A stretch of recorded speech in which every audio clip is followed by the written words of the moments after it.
It's going down like this, motherfucker. Nigga get mad. Say, motherfucker, what you mean you ain't gonna let me in this funky joint? Much money I done spent in here, nigga. I knew your mama when she was horn. Hump, baby. Shit, bet I do it over time. Fade that nigga. Shit. Bet the bar, off time. Shit, boy, I'm trying to make me some money. Boy, I'm hungry as a hog needs slop Jesus. Shit, gotta be a Jesus, cause too many black folks. Shit, boy, I'm trying to make me some money. Ask you something? I said, can I ask you something? Ain't I'm clean?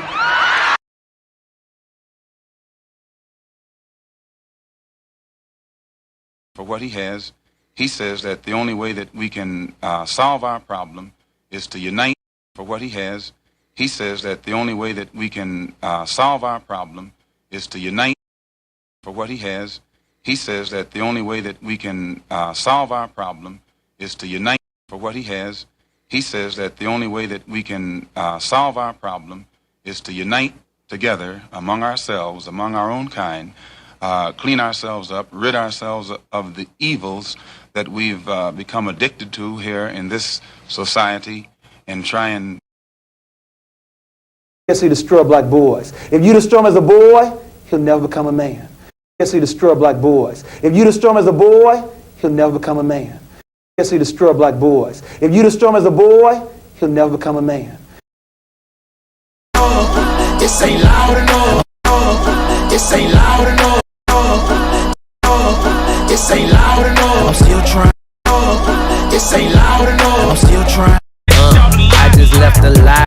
I just left a light in this bitch. I just left a light in this bitch. Fuck up. Move the fuck back. Fuck up. Move the fuck up. Move the fuck back. Joe feet. He looked down, seen his feet. The nigga went berserk. Killed the monkey. Threw the bat out the window. Start kicking that bitch in the air. You don't understand. You don't understand. You don't understand. You don't understand.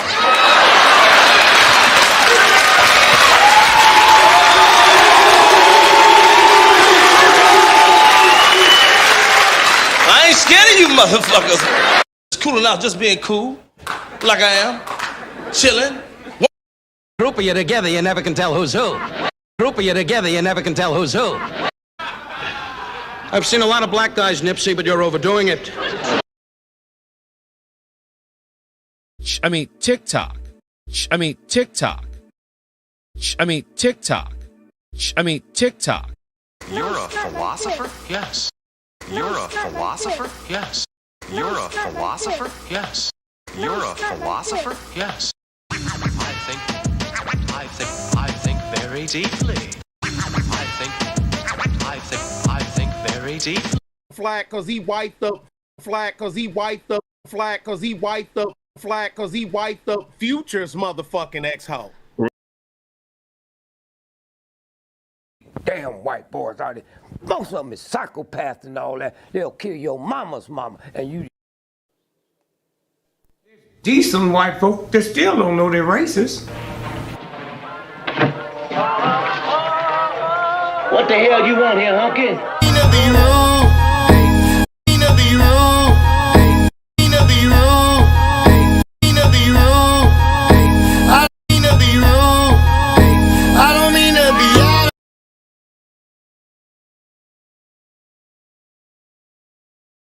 Used to snort cocaine, now I fiend for the check. Used to snort cocaine, now I fiend for the check. Used to snort cocaine, now I fiend for the check. Your lines are still open. Oh shit, you can get it, nigga. You wanna get it? I think we OD'd. It all breaks down to, what does this mean to me? I think we OD'd. How does this event affect my thinking? Affect my way of life? That's what me and this nigga do. We picked something and then we ran about it. Baby, I'm a walking dead man, is what they call me when I come. Baby, I'm a walking dead man, is what they call me when I come. Baby, I'm a walking dead man, is what they call me when I come in. I hit the loot juice and pulls up in the deuce. Aye, nigga. Aye, nigga. Aye, nigga. And the fans, they're there for entertainment. And the fans, they're there for entertainment. Do that dance, do that dance. Do that dance, do that dance. Do that dance, do that.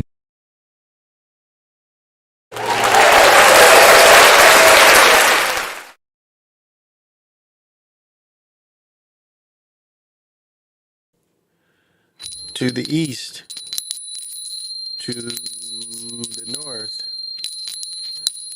to the west, to the south, above, below, and the middle. To the east, to the north, to the west, to the south, above, below, and the center.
Greetings.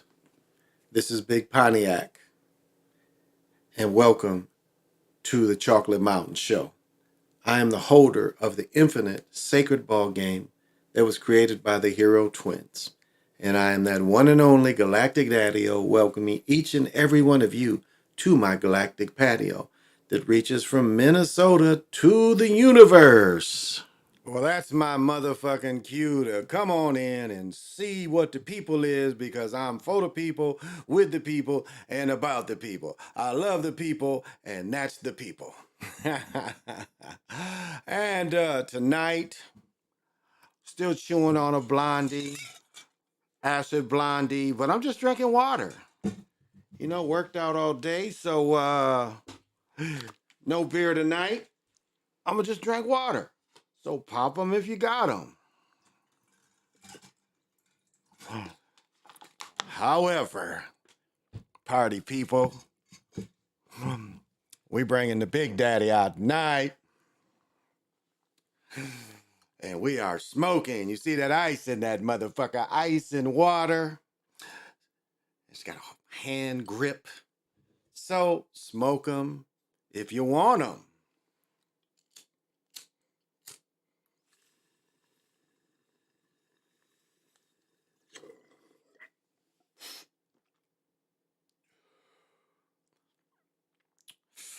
Still need to clean it.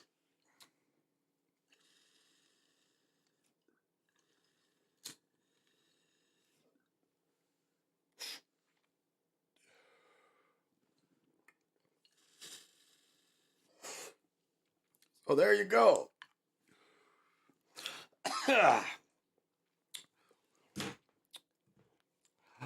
Well, I hope everybody survived yesterday. Pretty mild for me, I must say.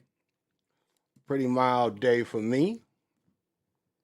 I ain't blow no shit up. I partied with my family. Swam all motherfucking, well, I swam the day before. I didn't swim yesterday. I swam the day before. But who are the party people in the house with the player tonight? Here we go. I think we got brother PJ Allen. And I know to be here, he's definitely got to have vision. Big Stank, what's happening? And to be here tonight, I know you definitely got to have vision. Jamar 3224 set hit.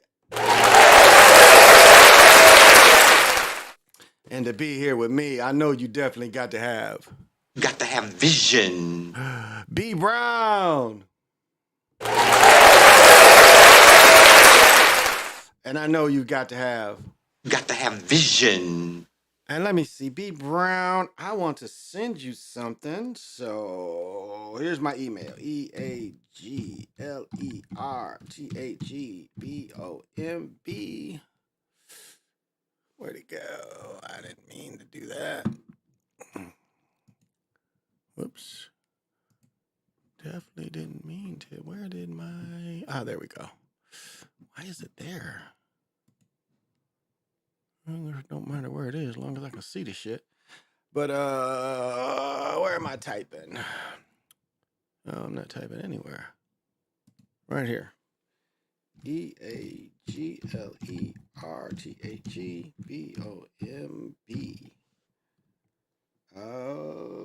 At Gmail. Yeah, hit me up, B Brown, and I'll send you some Vikings or Twin Greer. I still got to send Sean some stuff. Oh, but thank you, B Brown, for joining. El Dragon Amaru Khan. And to be here, I know you definitely got to have vision. The first thing I want to talk about tonight. Why am I like that? I don't like that. I'm gonna bring that back up. Okay.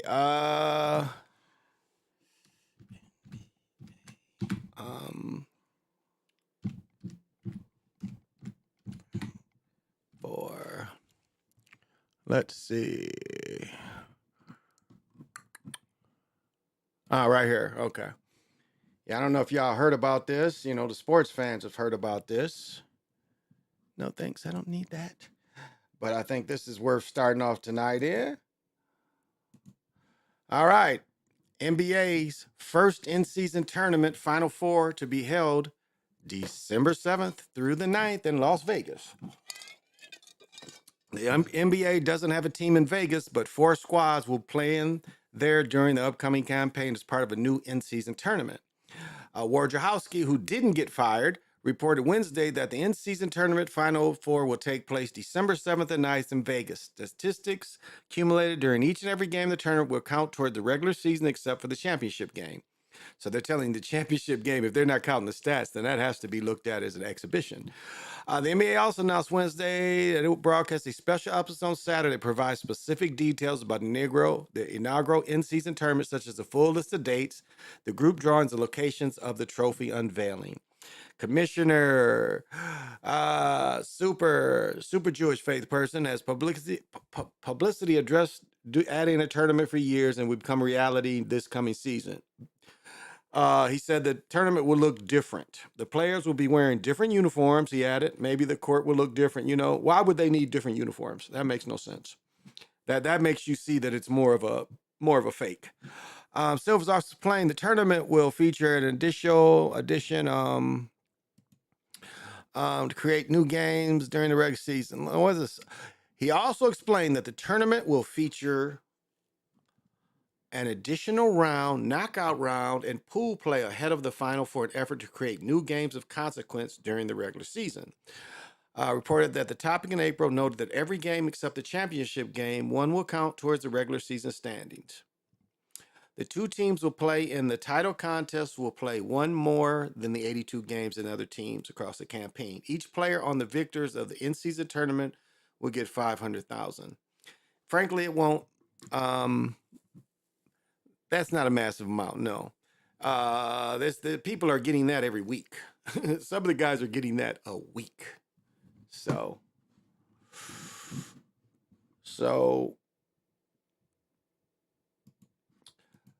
I mean, this is something I think everybody's been asking about for years to bring that in. I think, and now to see it in fruition is trying to be more in line with Europe, because people don't understand, like Europe, China, all these other places play more tournament season basketball. They don't necessarily play the long, drawn out season like we do. So let me see, pick up where I was. So league's new collect. Okay, this is what I want. The in-season term will debut for this season. Details that were unveiled officially in the league's new collective bargaining agreement. Right there, they want to spread that dough. It says all teams participate in the group stage, so that's going to be interesting. They're going to say that every game at some point will count to who the Final Four, and 3 per conference. All teams will participate in the group stage, which will consist of 6 groups total, 3 per conference, chosen by a random drawing based on teams' winning percentage the previous season. So that means the Lakers are going to be in it. Each team will play 4 games in its group, with the 6 group winners making the knockout stage, along with 2 wild cards who finished with the best winning percentage and not first in their groups. Knockouts will be single elimination through the final. Silver pushed for the past several years for the end season added, and he has, I don't understand, like when the Final Four became popular, they should have did this a long time ago. And they should have made it a big tournament a long time ago. That's what I think. Oh, but gosh, I should get the good vibes going too. I forget. Give everybody a little sage. Help try to clear your space out too. Sorry. Bathe myself in it.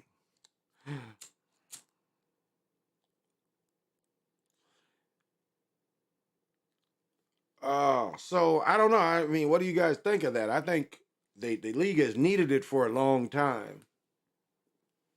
All right. Get my stuff going so I can do my thing while you do your thing. I think the league has needed it for a long time. I think what to me made more sense is have a beginning of the season tournament. That makes more sense to me. Have a beginning of the season tournament. Now, if you do want to do seedings on who won the previous season, okay, I can see that. But that's what would be more exciting, is that you have, 32, 33 teams. You do the beginning of the season be a tournament. You had the beginning of the season be a tournament, one and done. One and done. You know, you can have a couple preseason games, then you start the tournament, one and done. And they're afraid of that, because just think, you know, they don't get the baskets right or tuned, and one of them teams wins that they don't want to win. That's why they'd be afraid. But that's how it would be more exciting if you did that. You did the beginning of the season, and then by the time Christmas comes, you're in your Final Four. That would be more marketable than the shit you got going on now.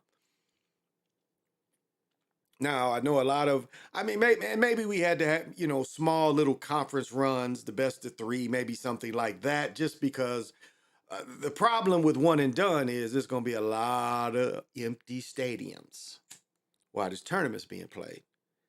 And that's why they would never do it like that. because once you're done to the season, you know, so they would never do it like that. Oh yeah. Oh yeah. And then for the wood,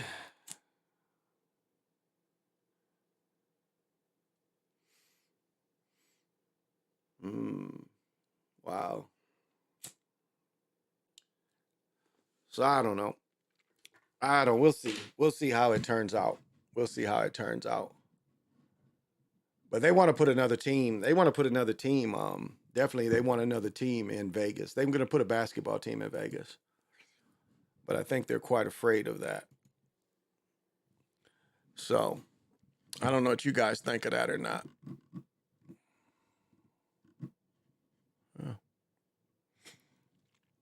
Oh. Oh, Lorenzo, what's happening? I didn't see Lorenzo come in there. Lorenzo D228.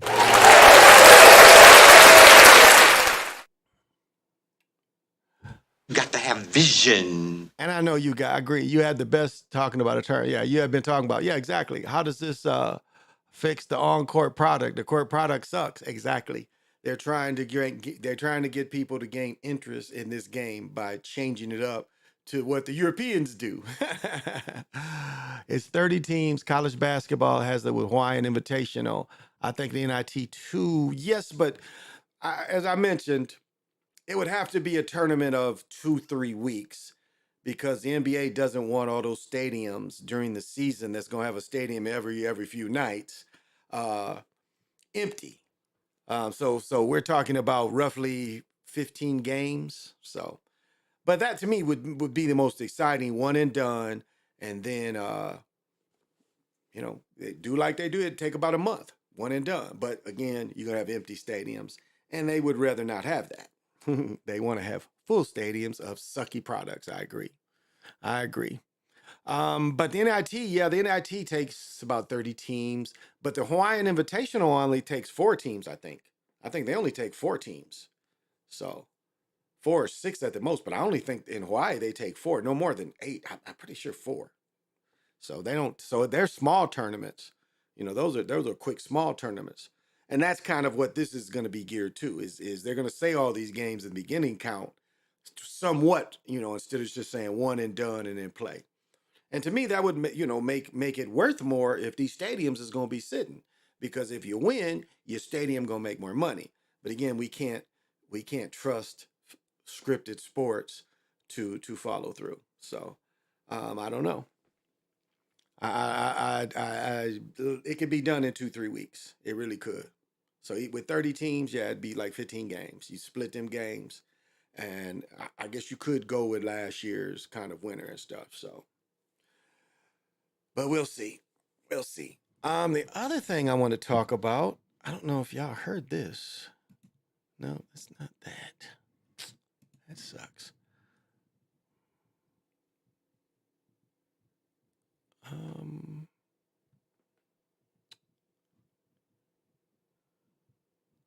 Where'd it go? Nope. I guess I'm going to have to re-find it.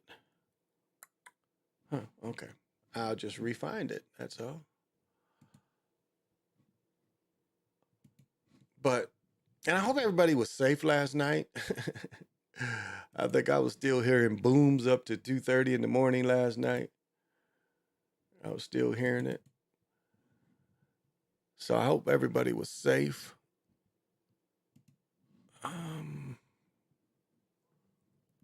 Let's see. It ain't none of this.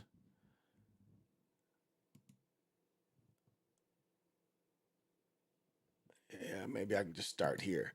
It's funny. I showed last week, I showed our new police commissioner talking about how it was going to be safe and different. And this was here last night.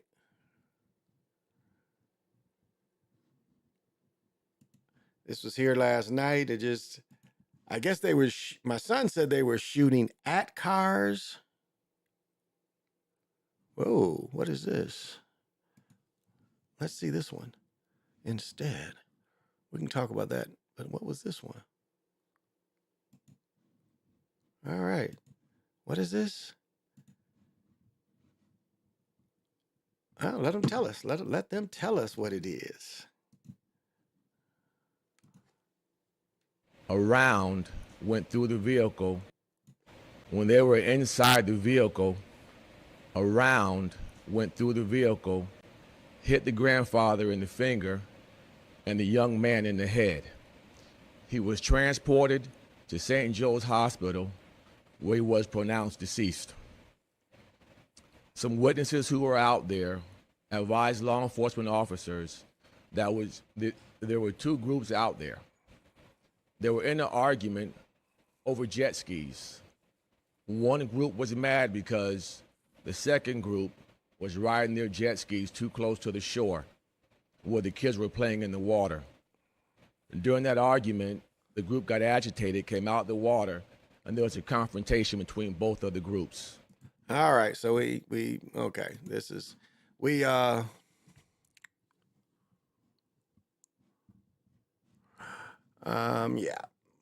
That was in Louisiana. One of the senseless Breaking news things. this morning, Minneapolis. But this was here last night. My son and his people were out having fun. This is our favorite station, WCCO, and this is how it went last night. Police were once again busy. Oh, she's one of my favorites. She's always stiff every night. Every night she's stiff. I like the vest. It's a summer suit. I don't know if I'd have went with that, but okay, let him go. Busy with another chaotic 4th of July. The area near Boom Island was just one of the locations across the city where we saw dozens of law enforcement trying to disperse rowdy crowds. It's where we find our Pauline Lee, who's live with more of the close encounter of a firework. Okay, so what they tried to do this year is they shut down a bridge that kind of goes to the hood. So they thought by shutting down the bridge, they wouldn't be having, the firework activity of young people going after people with fireworks. I mean, that's kind of what the young people do. But here we go. Let them tell it. Pauline, that almost hit our crew. Yeah, that's right. And our crew was photographer Nick Boki, who's right behind the camera right now. He says he is okay, and we'll show you that moment in just a bit. But Boom Island was where Nick was headed to last night. He never made it here because of the chaos that happened in the streets about a half a mile up. And if you can see here on Boom Island, you got a lot of trash littering the area, fireworks trash. This one saying it can shoot off about 280 shots. So we're talking about big fireworks that went off in the area last night. If you take a look into the entrance of Boom Island, you can see it was closed off to through traffic and at least cars, but not necessarily nothing blocking people from walking in. There were barriers. This one on the ground here, probably upright at one point or another. But let's take you back to what we saw that unfolded in this area last night, about a half a mile away from here. This is what Nick saw shortly after 1:30 this morning. At least a dozen police officers were here from Minneapolis, Park Police, and State Patrol. They were using a bullhorn to try and tell several dozen people to clear the area and go home. And this was the moment that photographer Nick Boki was interviewing someone there who watched the chaos unfold just seconds before a firework went off right next to them.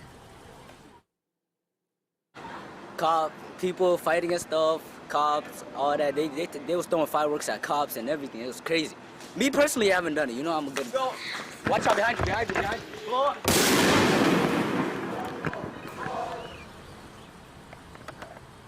And again, Nick says he is okay. Just to show you another viewpoint here at Boom Island. This is the this ain't where they shooting at the cars and shit. I want to that's see where they can gather after hours. Well, they did that. I want to see where they shooting at the cars and shit. This ain't that. Let me find where they shooting at the cars and shit. Right here. Maybe this is it, where they're shooting at the cars. Oh, okay, it's this one might be, but it's definitely that one too. So let's see this one.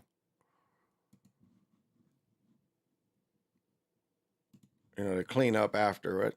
Fireworks. This is just a block or two northeast Minneapolis from Boom Island Park, Plymouth Avenue Bridge. You can see it was quite a scene there. We know at least one 17-year-old arrested nearby for firing mortars at a park police squad car in that incident. That's what Northeast looked like this morning. Now vitally important that we head over to the Lakes neighborhood. Bidet, McCoska, my colleague Rob Olson has been.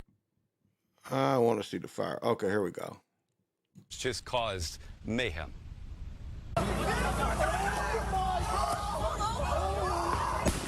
It's always the darkies. It's always the darkies.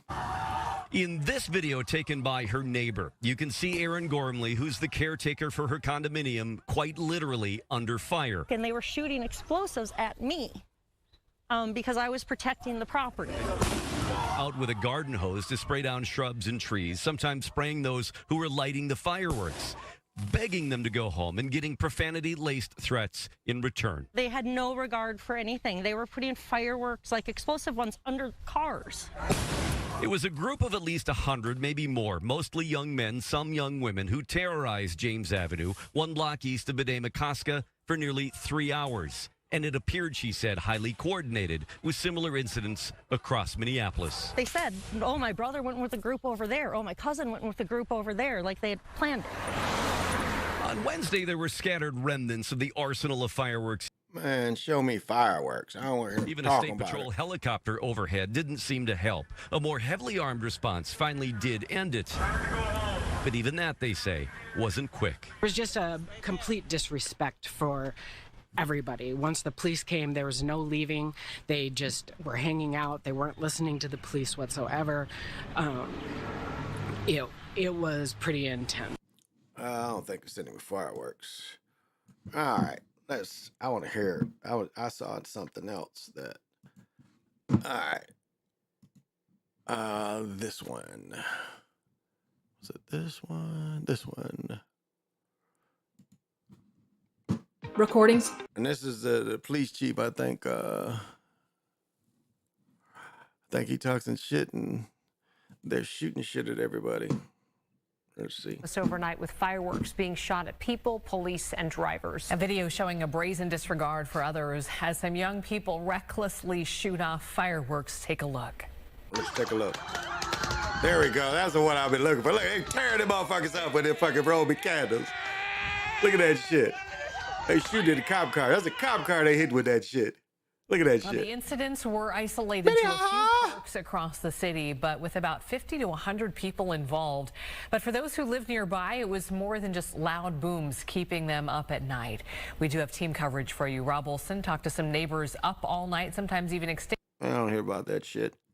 Oh, let's see what the chief got to say. Of course, you've seen this video already, an individual shooting off what appears to be Roman candles, blasting an MPD squad car. There was an officer inside. He was okay. In fact, Chief O'Hara says he eventually got out of the vehicle and chased down and arrested the suspect on foot. Minneapolis police reporting making 16 arrests in total overnight. Some of those youngsters under the age of 18. Those numbers do not include the efforts of other partner agencies, including Hennepin County Sheriff's Office and State Patrol. In addition to the chaos and large troublesome crowds around Bidet-McCoska and the Lakes area that was referred to as a riot. In one report, there was also trouble up on the Plymouth Avenue Bridge near Boom Island Park. Again, the targeting of fireworks shot off towards individuals. Authorities had hope closing down Stone Arch Bridge overnight would help. Chief O'Hara says he believed it did. He says while there were a limited few responsible for this criminal, reckless, dangerous behavior, the large crowds of gawkers and onlookers really gave law enforcement a problem. There were definitely instances of very egregious behavior, very dangerous behavior, and it is frustrating. Okay, it's egregious to think that hair grows on your head right here. Hair does not grow right here, y'all. This is glued in hair, combed in. Probably all this top pieces is, but this is fake. When you see Europeans have this line right here, that's glued in hair because hair does not grow that far down your forehead. You can see his natural hairline, but let's go. Because it was very is increasingly challenging to deal with when there's so many people who are just simply coming to watch the show, and it makes us more difficult to clear out. Chief added a total of 4 people were shot and injured in the city of Minneapolis last night. He also reported more than doubling the staffing levels of officers in the field from July 4th. Last year, you may remember the chaos of... Now, let me tell you, when I lived on the north side, or as they call it, over north here, they some country-ass niggas here, they call it over north, the police were smart enough to stay away. They literally would stay away, let people shoot off their fireworks, stay away unless somebody, firework accident, but they stayed away. And, we had the new police, because that's the police chief, but we have a commissioner that's over him. He said that this wasn't going to go on. And then a couple of days before here, he said, well, I don't have the resources to fight it. So, let's see if there's any more of this. Of that evening, including a mass shooting up at Boom Island Park. But again, he remains frustrated. Of course, staffing levels still way down for his department in dealing with those crowds again proved troublesome. At this point, it's probably a good time to go over to my colleague Rob Olson. He's over in the Bidet Makaska neighborhoods around those lakes. And Rob, as I mentioned in one report, the behavior there referred to as a riot last night. Yeah, I tell you what, and a lot of debris that showed exactly how much was set off. And amongst the debris, we found this in the bushes on James Avenue, an unexploded, unused firework, big one, called the Mini Blaster. It says it's got 280 shots in here, an example of what was going off in this neighborhood last night for several hours of mayhem.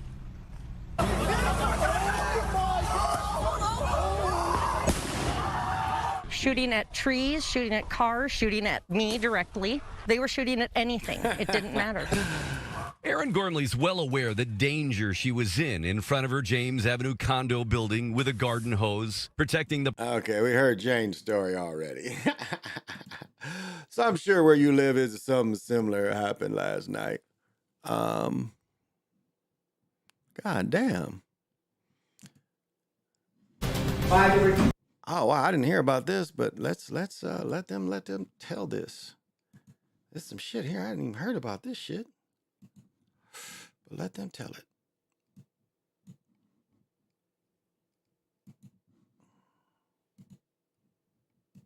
This court will be sentencing without comment. And everyone knows how hard that's going to be for me. Because the court considers this the worst of the offense. The judge sends a strong message during the sentencing of a man who made national headlines for raping and impregnating a child.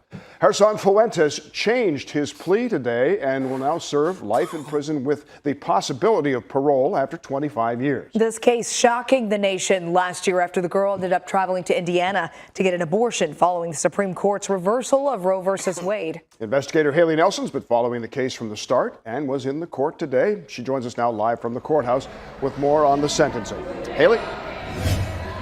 Bob Stacia, a deal was reached in this case, avoiding the need for a trial. Fuentes will serve life in prison with the possibility of parole. I'm pretty sure this is a German chick or Eastern Bloc chick. This is how Russians and Eastern Bloc, they look like her. But let's go. In 25 years, today in the courtroom, the judge sent a very direct message, and we did see multiple law enforcers show up inside to be on standby, so to speak. This court will be sentencing without comment. And everyone knows how hard that's going to be for me. Because the court considers this the worst of the offense.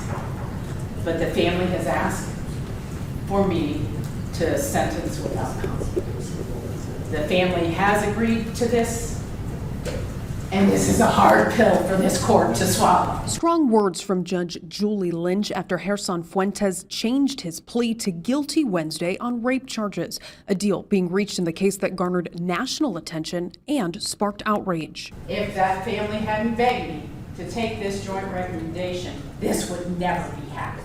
Prosecutors detailing a timeline in court. Fuentes now pleading guilty to rape. The victim was 9 years old at the time and later traveled with her mother to Indiana to get an abortion. On July 6th of 2022, members of the Columbus Police Department went to the child's residence to obtain DNA samples from the minor child, as well as all males who were living in the home at the time, which included the defendant, Mr. Fuentes, who was the live-in boyfriend of the child's mother.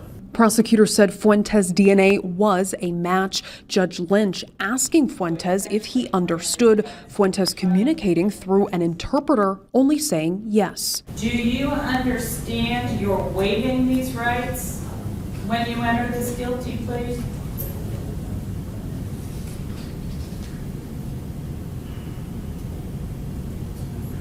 Yes.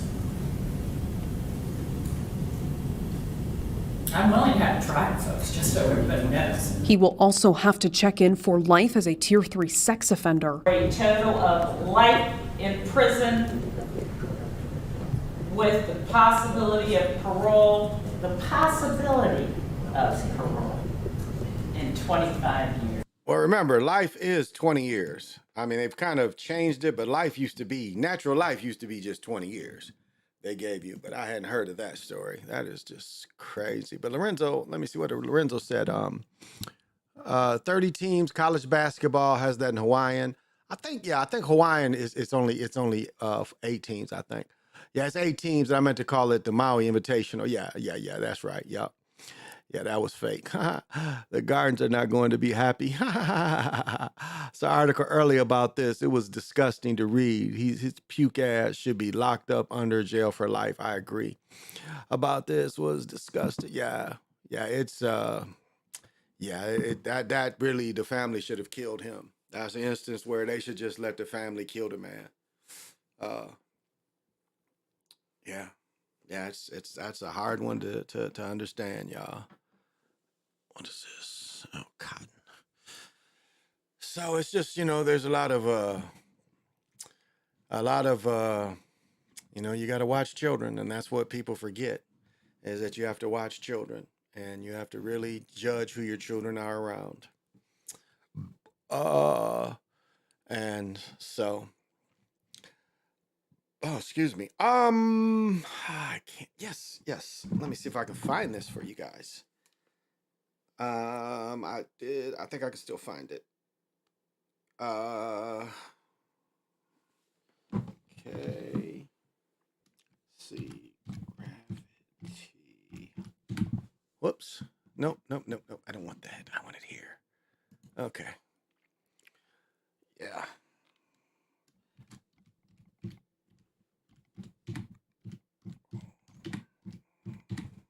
What is this? Did I get that right? Oh, yeah, they show it. Okay, right here. This is it. I don't know if y'all heard about this. I want the picture. Oh, okay, here we go. Yeah, I don't know if y'all heard about this, but this is interesting. A giant gravity hole in the Indian Ocean, possibly caused by ancient sea that sank millions of years ago. A huge, mysterious so-called gravity hole beneath the Indian Ocean may have been formed from the remnants of an ancient sea, according to a new study. Researchers recently offered a possible origin of the massive expansion depression at the bottom of the sea, known as Earth's only notable gravity anomaly. The new study makes case that the Indian Ocean geode low is made up of slabs from the long-lost Tethys Ocean that sank within the planet millions of years ago, according to Scientific America. The IOGI spans about 2 million square miles, is more than 600 miles below Earth's crust, according to Science Alert.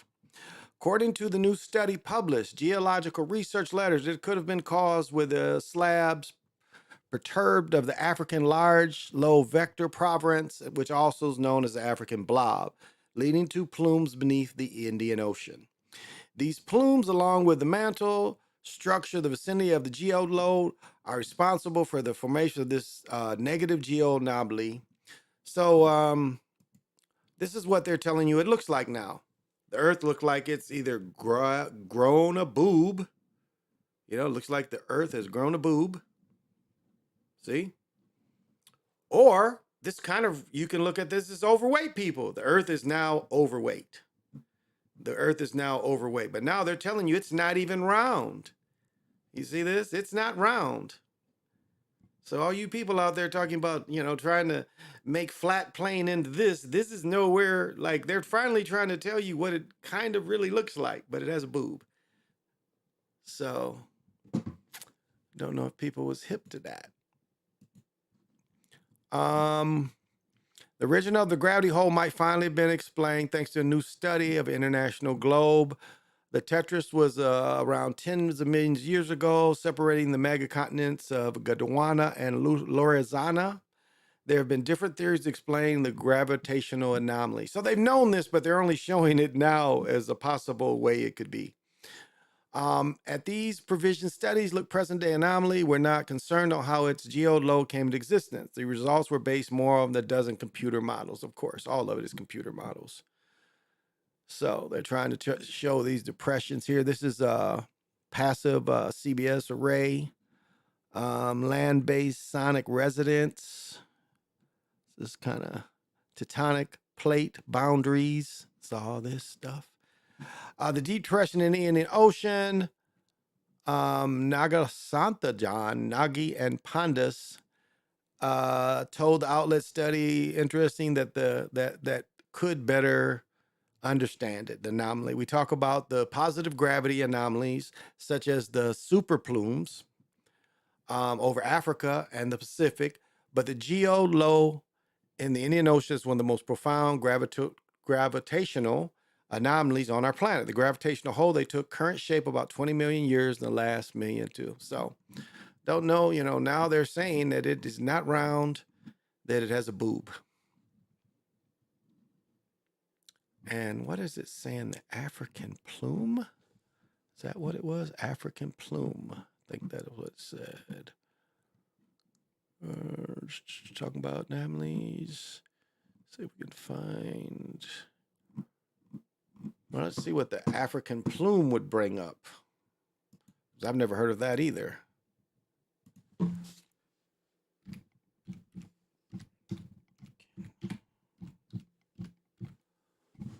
Let's see.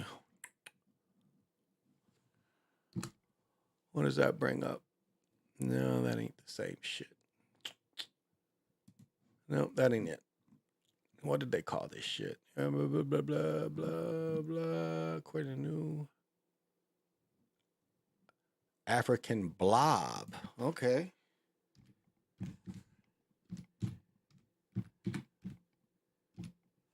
What's it? Blob.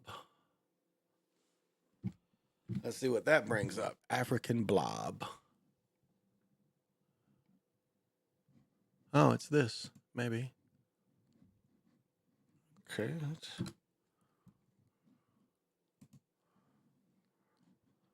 Okay. We're learning a little bit together. African blob explained. This mysterious place beneath the continent.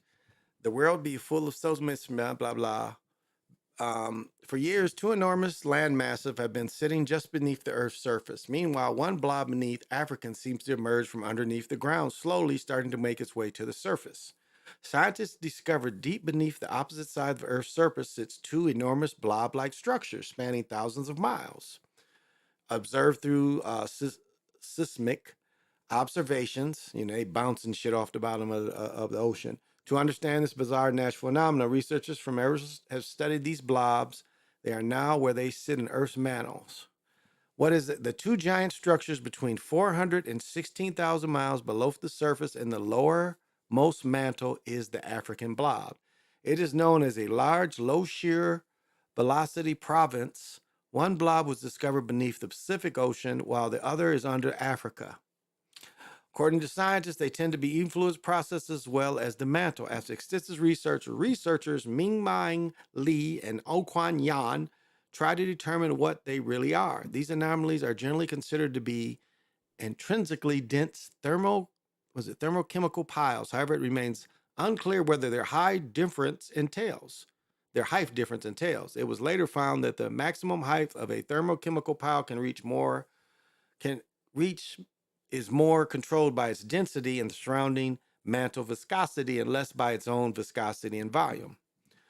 The two blobs differ in terms of density, with the African seemingly less dense than the Pacific. Wow.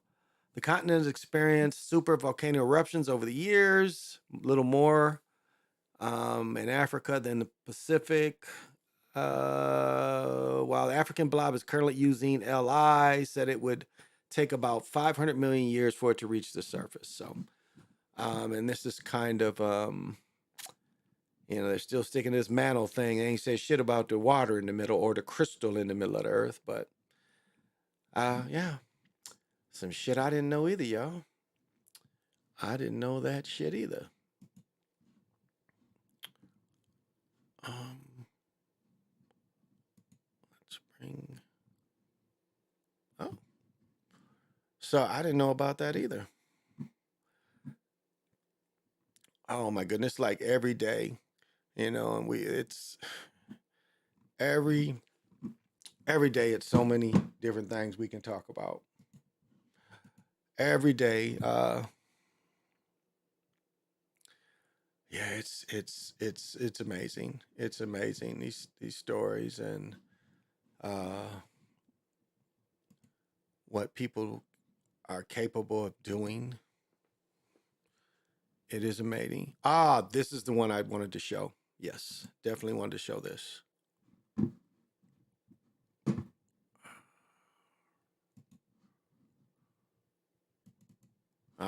That's it. Yeah, I saw this earlier. Okay. Here we go. Just read this before I came on.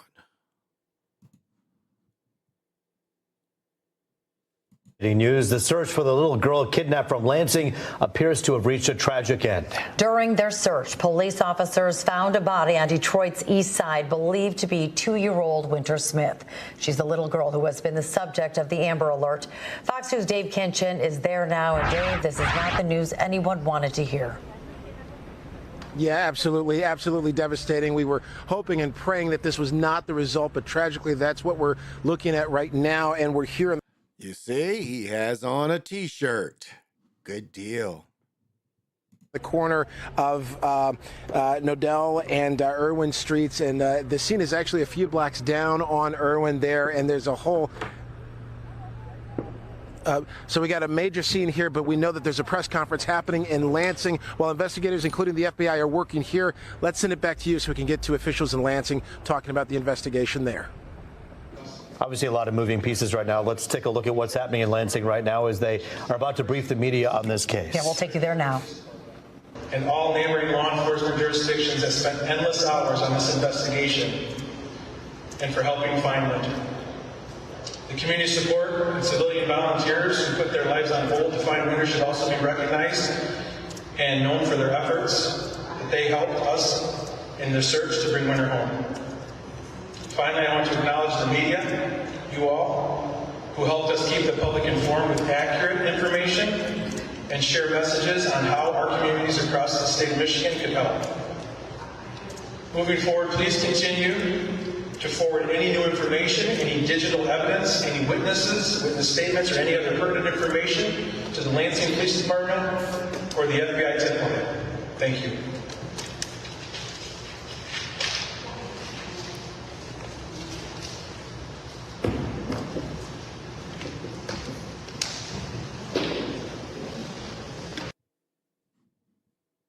All right, there you have it. Lansing police basically thanking all of the agencies that helped in this case. But the sad news that we're bringing to you right now is the fact that it appears that search for little Winter Smith has ended in a field in Detroit over there at Irwin and Nodell. Sadly, this happening about a couple of hours ago. We first got word, of course, from Detroit police that they had found a body, later confirmed from sources, including, we believe, the FBI, that said indeed a body was found. And this wasn't far from where the suspect, Rashad Trice, was arrested earlier this week. But right now, we're going to head back now to Dave Kinchin for a full report from the scene and what he's learned from police there. Yeah, and this is a very active, fast-moving investigation scene here. The scene actually a few blocks down on Irwin here. Detroit police keeping us far back. What we understand, it was Detroit police that found the body of this little girl called an angel by her family. The bright smile, how smart she was, how lovely she was. She lit up the lives of so many of her family members. They were hoping and praying, and tragically, this is what we're dealing with right now. Her body found, this is confirmed by multiple sources, found in an alleyway on Irwin Street, a few blocks down from where we are here. Investigators are working this scene. We saw FBI evidence response teams going door to door, trying to find out as much information as they can. We got the call, I would say, around maybe 7:30 or so. We actually just wrapped up an interview with the group Black and Missing, a group that works nationally to heighten the exposure of missing persons. And just as soon as we got off the phone with them, a Zoom interview, we get this horrible news. And we've got several Detroit police units here. We understand there's going to be some sort of an update by Assistant Chief Fitzgerald, so we're waiting on that. And of course, they're likely waiting on the remarks from officials in Lansing. The FBI has been taking the lead on this case the entire time. They were pinging cell phones and doing other high-tech digital investigative techniques. And certainly when it comes to Rashad Trice, the suspect in this case, who had, after an altercation, a violent altercation, according to investigators, with Winter's mother, he had allegedly stolen a car and then driven from Lansing all the way down, eventually ending up in St. Clair Shores. But you saw how the FBI out of Detroit, the Detroit field office, put out that map detailing that travel route, and they can use several different techniques to do that, including pinging a cell phone, looking at towers to see at various points where he was going. And so what we understand is investigators were actually retracing those steps. The family actually was doing the same thing. They had their own separate search effort going on in Lathrop Village, but we understand that was taking place, and that's what led sources, investigators, to this area, Irwin, on the east side, where the remains of this 2-year-old girl, Winter Cole Smith, were found. So again, we're waiting for an update from the scene here from the Assistant Chief Fitzgerald at the Detroit Police Department, and you can just see how. Yeah, so sadly, I have family that lives in that area, and it's what do we see? Like the story I showed last week, where the guy from Ohio, killed his 2 children. Like, he let his stepdaughter go, but he killed the 3 children he had with the wife. So he was trying to hurt the wife, and that's the same instance we see here. He took that child to hurt the wife, and what? How can we get away from this?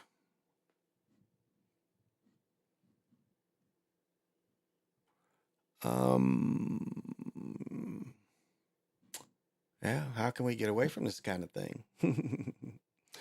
Yeah, this is an interesting one. Let's take you to the. We have the guy from Mad TV talking again, and let's see him tell it. Take you to the Sheriff Robert Luna as likely a use of force investigation as a Lancaster woman was slammed to the ground outside of a grocery store by a LA County deputy. Let's listen into this from the beginning here on Live Now from Fox. Good afternoon, ladies and gentlemen. Thank you for joining us here with a couple of hour notice. A lot going on behind the scenes. As always, I'm going to give you a statement about what we know at this time. There's a lot we know, and there's a lot more we don't know. So obviously, I'll answer any questions that we have the ability to answer right after I get done with this. So on Saturday, June 24th, at a grocery store located in the city of Lancaster, our Lancaster Sheriff Station received a 911 call from a store employee who stated that 2 customers were assaulting loss prevention employees. Upon arrival, a deputy approached a man matching the description given by store security personnel. As deputies attempted to detain the individuals, the encounter escalated into a use of force incident that was captured by a community member with a cell phone camera. And I've got to tell you, I have seen the video, both the video collected by the community member and our body-worn camera footage that we put out Monday night. and it's disturbing. There's no ifs and buts about it. The department has initiated an internal affairs investigation into this incident. The investigation will include interviews of all witnesses, the involved personnel, a review of body-worn camera video captured by responding personnel, surveillance video from the store. So as you can see, and cell phone video. He's getting in, you know, she apparently was filming, and yeah, she's roughed up. He slams her down. And like they don't do nothing to the dude. And that's what's funny. She was just filming and she's getting the worst of it for filming. The man, like, you know, she wasn't doing nothing. Look how the man was like, hey, you know, he's probably high, trying to steal some shit. And, you know, nothing done to him, not thrown on the ground. He just puts his hand, they handcuff him. And the lady who's filming gets body slammed. I mean, make that make sense. And the lady who's filming, she gets body slammed. So why did they even, you know, restrain her? Why did they even put their hands on her? Damn. He choking her in the neck. Look at that. Just choking her and shit. For like, this is the lady was filming, but she's still talking shit though, you know. Let's get that adrenaline. And then they pepper spray her. Got his full body on her, full body weight on her. Well, not quite. He's got her prone a little bit. But he's still full control.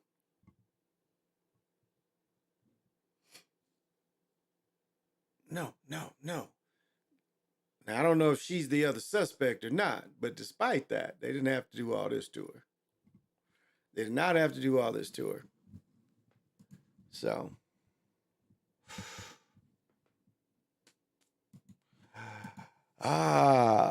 Johnny Og, what's happening? And to meet up with me late this night, I know you got to have. You got to have vision.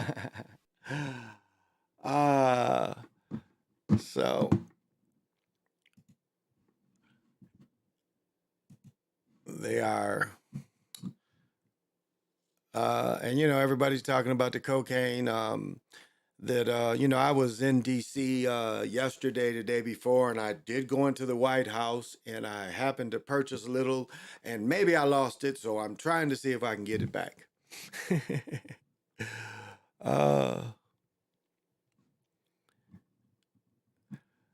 And, you know, this King Charles thing is interesting. You know, they made him the king over Scotland, too.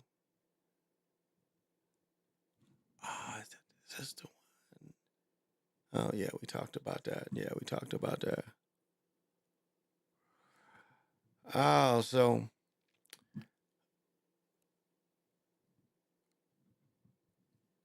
Yeah, it's just every day, y'all. It's just every day. It's just more and more of fuckery, really.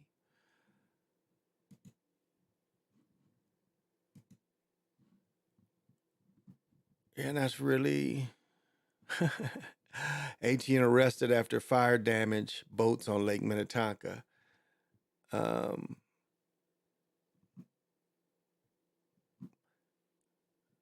that's nothing. That is new travel, not new passport delay lasting 13 weeks.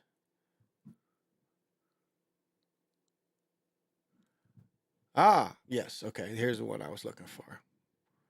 All right. Yeah, this is what I was looking for, y'all. I was looking for this one. Came across this last couple of days. All right. New information on a mysterious murder-suicide in Bloomington last February. Documents filed in federal court say the three people who died were scamming millions from Minnesota investors. Lou Raguse joins us now with more. Hey, Lou. Hey, Chris. The U.S. Securities and Exchange Commission says Richard Myrie and Dale and Dominic Damon were scamming Minnesota investors with a phony investment fund. When 3 men were found dead in February in a pickup truck in a Bloomington parking lot, it took just days for police to piece together what happened with the help of surveillance video. So around 5:47, Mr. Myrie produced a handgun and he shot Mr. Dale Damon twice in the head. Chief Booker Hodges said Richard Myrie met in the truck with Dale Damon and his son Dominic for an hour and a half before shooting Dale, then struggling with Dominic and shooting him 7 times before turning the gun on himself. That is the what happened. The why is we're still trying to figure that out. Now, documents filed in federal court allege the 3 men were running an investment fraud scheme that raised $3.7 million from dozens of Minnesota investors and put $1.9 million into their own pockets.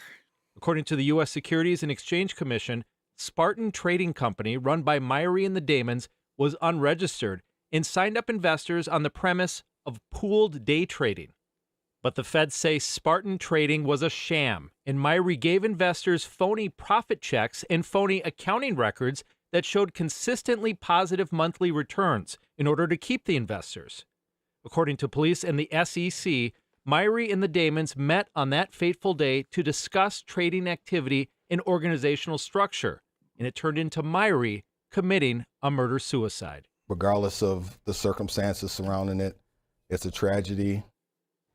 Now, the SEC asked a federal judge to freeze assets belonging to Myrie and the Damons so they can figure out how much money can be paid back to investors, and the judge did temporarily grant that, Chris. Wow, okay.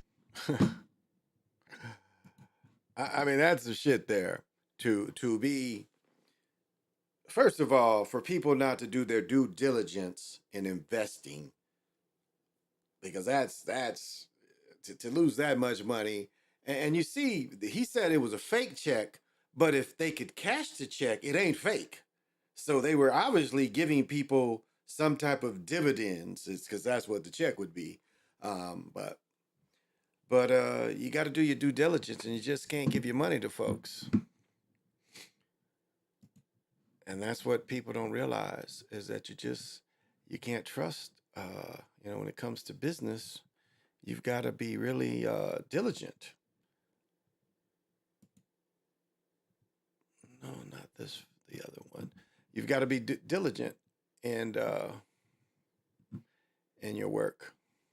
I should play a little of his stuff. What did he just do?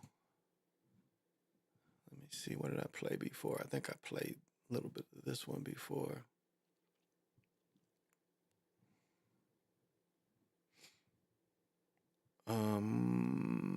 What is it?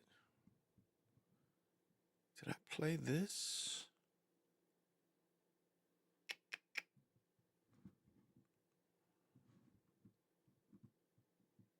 I don't know. I guess I can philosophize a little bit and think about his stuff. Oh, forgot to tell you about the pickleball guide. Was up this morning, played from 10 to 12. I played 7 or 8 games. I kind of lost track. I either went 5-2 or I went 6-2. So I'm not quite sure. I lost the first game, and then we had these one dudes, these young boys. We had them, and they beat us 11-9. I think is how they beat us. But one hit I did that was really, really kind of cool is, again, I'm ambidextrous when it comes to hitting. I can forehand both. And so, dude, they hit it. The guy hit it to my left. I returned it to my left. He hits it to my right. I switch the paddle, return it to my right. He again hits the paddle to my left. I switch my hands, return it with my left. Then he hits it back to my right, and I hit it right down the baseline. It was kind of a sweet play. So, I'm in shape. And that's part of the reason why I quit drinking, too. I'm going to quit drinking for a while. Not totally. Well, kind of totally. I'll quit drinking for a while. And just get in shape, because I'm in pretty good shape. Yesterday, we walked around Lake Nokomis, which is almost 3 miles. And then my fiance, my girl, and I, we popped balls, because I played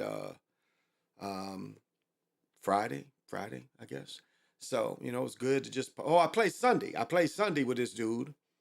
Yeah, so over the break, I was still playing. I played Monday. Okay, so I played Monday, and then we got to play a little bit on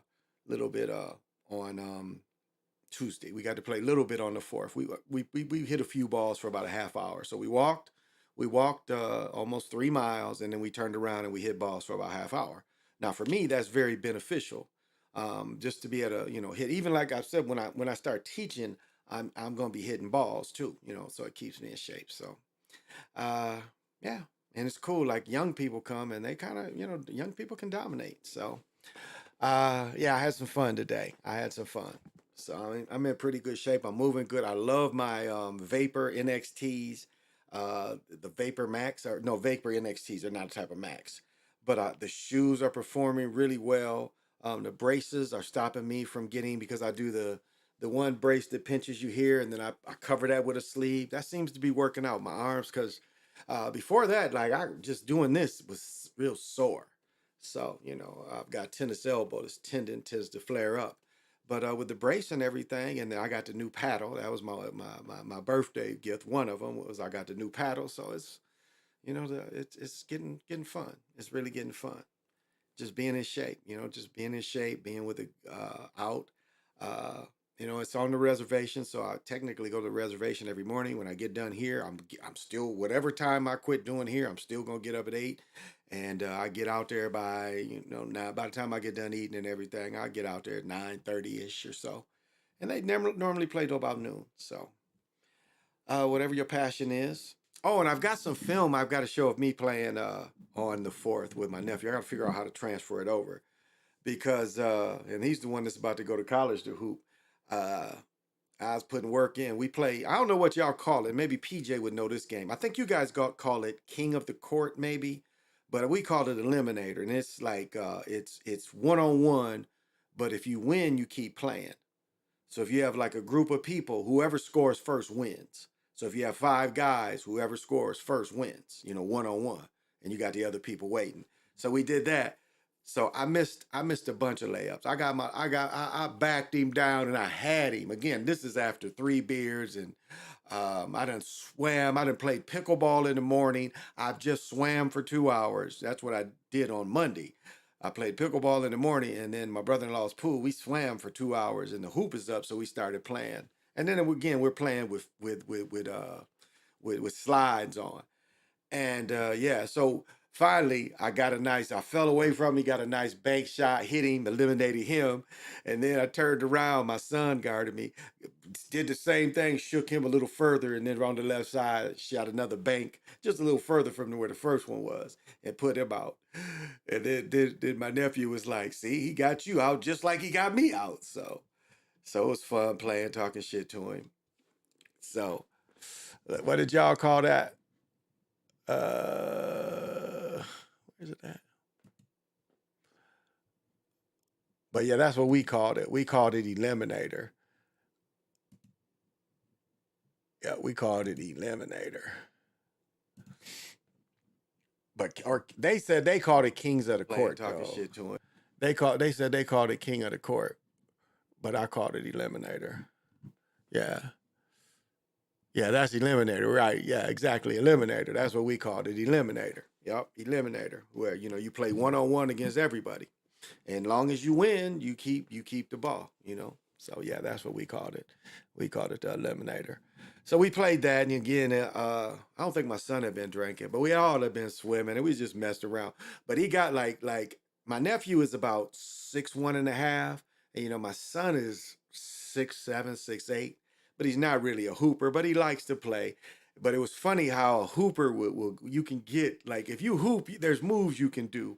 And so they would just mess around. Like every time my nephew would act like he'd pick the ball up, my son would go for it. I mean, I was just sitting there looking at it. He would do that shit to me, and I'm just standing like, you ain't going forward, so I'm not. But anyway, he took my son like baseline, and they were like near the basket. And then he hit him hard with the shoulder, which my son wasn't expecting. It pushed him out the way, and then he went up. And I kind of laughed, and I was thinking, but that's what a hooper would do. But I mean, because my son was just moving with him and didn't expect the contact. And when you're kind of sliding away, and then somebody hits you with that hard elbow, you're going to keep going. So I was like, see, that's the difference between the dude who hoop and the dude who don't hoop, the way he hit him with the shoulder. But it was just fun playing with him. And he was just going at it. He was like him, have somebody out there to play with. And then his graduation, let me tell you, his graduation is Sunday, and they got the clover in, but so the clover, they got the, like, you put clover down and you put grass down certain parts, and you put the hay over it, and the clover's starting to come in. But this party, it was a party up the street that somebody he graduated with that had a couple hundred people. This party about to come is going to be massive. I mean, with that pool, my girl was talking about nobody's going to want to come to a graduation party and swim. I'm like, okay, that's what you think. You think all these young children ain't gonna come and want to swim? You're mistaken. So it's so they're kind of doing the property. He really, my brother-in-law redid his deck. He tore his deck up like everybody's coming over Monday, and that morning he tore the deck up. So most of the deck was together. There's a few parts. He did a hell of a lot of work to get it together. But so there's gonna be a massive party come Sunday. So that's what we're doing, and we might go see the Twins Sunday. I don't know. I'm definitely not gonna pay $100 a seat to go see Brittany Griner, and the Brittany Griner and them have almost sold out the Target Center when they come. But damn, if I'm gonna pay 110 to see her play, when I'll pay 110 to go see the Twins play. So I think what we might end up doing is just because Chili's is show the games. Because what's bogus that happened up here is we have Bally Sports, but Bally Sports went bankrupt, so someone else bought them. And so it looked like they were going to have to, in the bankruptcy decision or the buyout, they were going to have to let the teams that was under contract with Bally go, and Twins was one of them. Well, I guess they came up with the payment. And so the rest of the season, and again, I'm not getting Bally because right now I'm not going to get a subscription from a business that's really not stable. So if I had to miss the Twins games, I just had to miss them. But we might go see the Twins play Sunday. We might. I don't know. I'm definitely not paying 100 and something to see Brittany Griner though, and I don't think any of y'all want to see Brittany Griner, either. So it's just not. It's not worth it. It is just not worth it. At least not to me. It's not worth it to me. So that's my goal. I'll let y'all know, but that's what I'm doing for sure on Sunday. Might even go back to see. We got a bunch of free passes, so my brother-in-law wants to see Transformers, so we might go back and see it again. We're gonna get to see it for free because we got passes, so we won't have to pay it. And it's funny, like the different children. When I have 7 children, and I raised. Out of my 7 children, I had a hand in really raising 5 of them. There's only 2 I really didn't raise, but I raised 5 of them. And it's interesting the things that come up and the things you have to help people with. And, even things happen that you didn't even know about. And then you find out, like, wow, this is mind blowing. I didn't know this happened. And now I'm getting, like the thing with girls is girls be like, one day their mommy's helper. And the next day, is that fight with mommy. So my daughter's going through that. And I told her, Mom, just bring her over here. She says they went up north and her boyfriend has all the toys, ATVs and all this boat. I guess the owner of LA Fitness is one of their friends up there. So they're on his boat for the 4th of July watching, fireworks. And I guess my daughter's just acting a fool, being disrespectful. And like she got on her mother because her mother's drinking during a holiday. But as y'all know, my daughter's over here every other weekend. And now it's summer, even more than that. But I drink all the time. It's like she sits here and sees me. I make her go get me beers. And so it's like she sees me drinking, there's no problem. She sees her mother's drinking. And so it's 2 things. She was probably fighting a little jealousy. She has to share her mother and not knowing comfortable with everybody. But it's just that it's funny. The challenges of parenthood is just, there's always challenges because you have assholes that expect you to do shit for them, but they're assholes. And so you really don't want to do shit for them, but yet you want to see them succeed. But yet if they're assholes to you, you don't want to help them. But it's just not it's always been a thing. That's not just something that I've experienced. I'm sure many of you parents experience the same thing. You don't want to pay for these lessons. You keep paying for these lessons, and the child is still acting ugly to you despite you paying money for this stuff. Because my daughter just got back from 2 weeks in camp. And that shit cost me, what, we split? It's like 800? Like 800 a week? Yeah, something like 800 a week to send her to camp. Her mother paid a week, I paid a week. It was $800 to send her to camp for 2 weeks.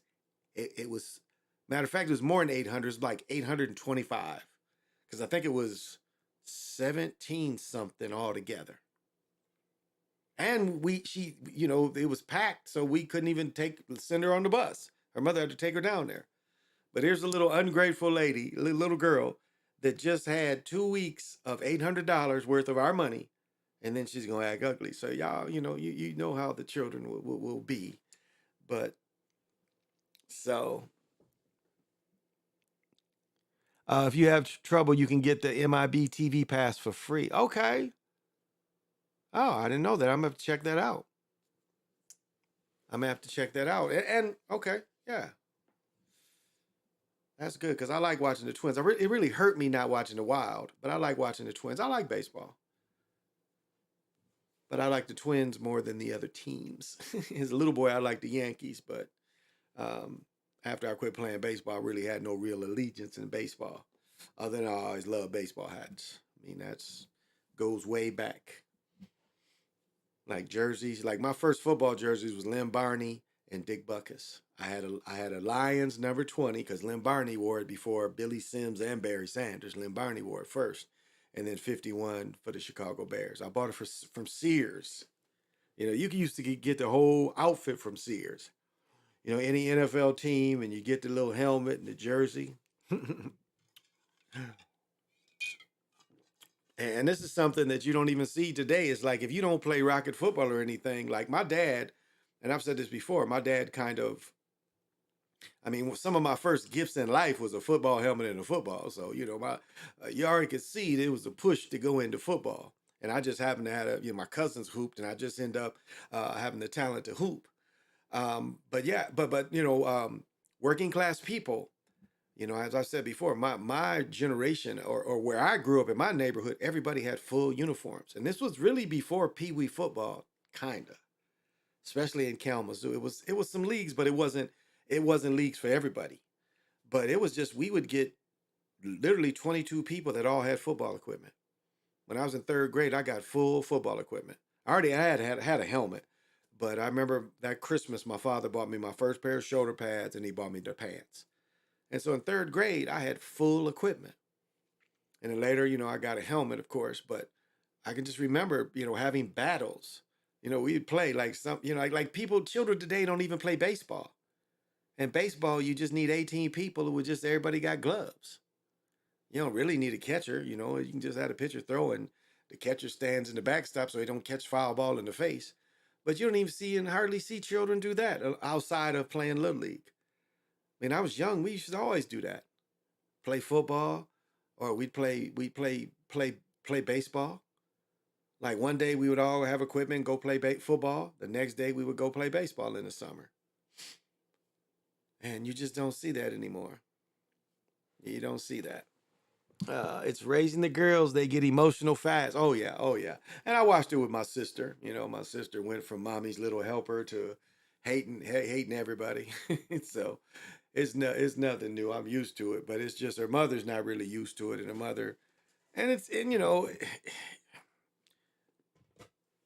like a prime example is before my daughter left, we had all went out to eat, and my girl bought her a Sprite and a cookie, I think.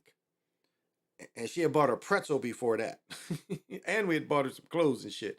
But after, within 45 minutes of her eating a cookie and a Sprite, drinking a Sprite, we go to Hy-Vee, which, this is a Midwest place, supermarket. But they have Starbucks inside of them. And she wants this strawberry drink. And I'm like, hell no.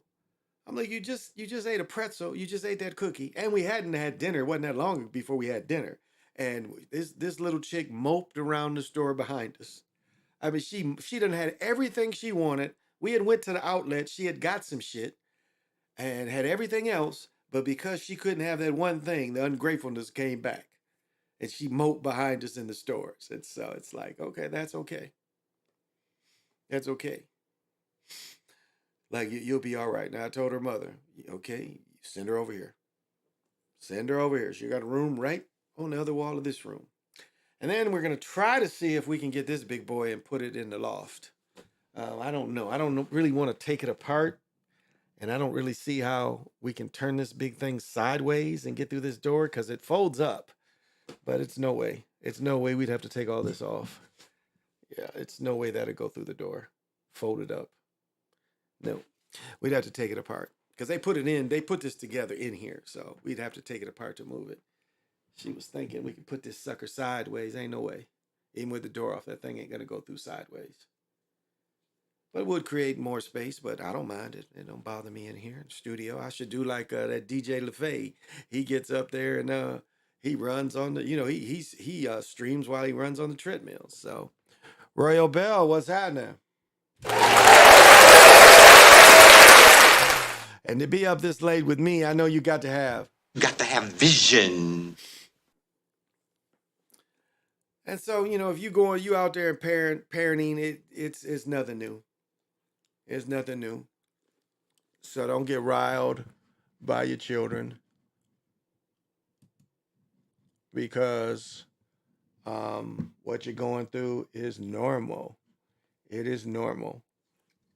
So don't think it's not. It is. It is normal. So I must have did that video and that video.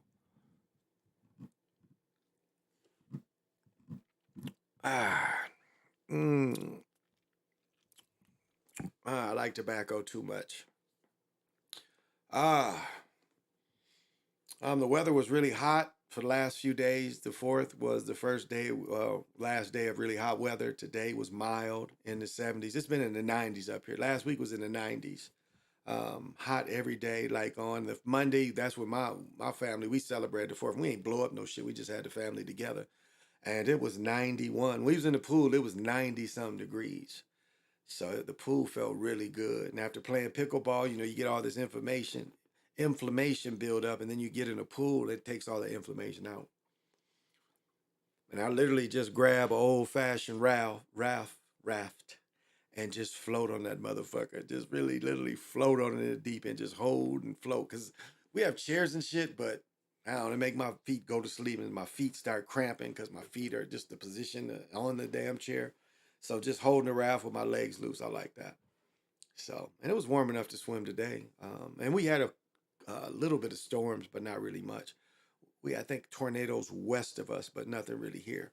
And finally, the smoke is starting to clear where it doesn't smell smoky. As I hate, in the mornings, I don't mind. I don't really mind. In the 90s, you got to have air in the car. If you're going shopping or somewhere and you don't want to be all sweaty, you're going to have the air on. I mean, it's just the way it is. But if it's below 90s and it's bearable, I like having the windows open. Because up here, when the wintertime, we got to have the windows open, closed all the time. So in the summer, I like the roof open. I like all the windows down, music blasting. But when it's super hot and you're going to do something, you don't be in the car all sweating. You go out and shit. And if you have the windows down, you're all sweaty and shit by the time you go inside. So I don't really care for that. But other than that, I like having the windows down. What do you say? I hit the loose juice as I sit in the deuce. You dig? So, it's nothing like pushing a big sedan with all the windows down in the summertime. Sitting the old deuce. My grandfather had my uncle, my aunt's husband, he had a 72 deuce, and they were slightly smaller. Maybe it was a 73, and it had the porthole in the back, which was kind of sweet. He had the half tonneau or fake carriage top, they used to call them. He had the half carriage top. It was all black on black and had the black leather seats in it. But in the back of it had the portholes. So it was very unique. That was custom, whoever he got it from. So,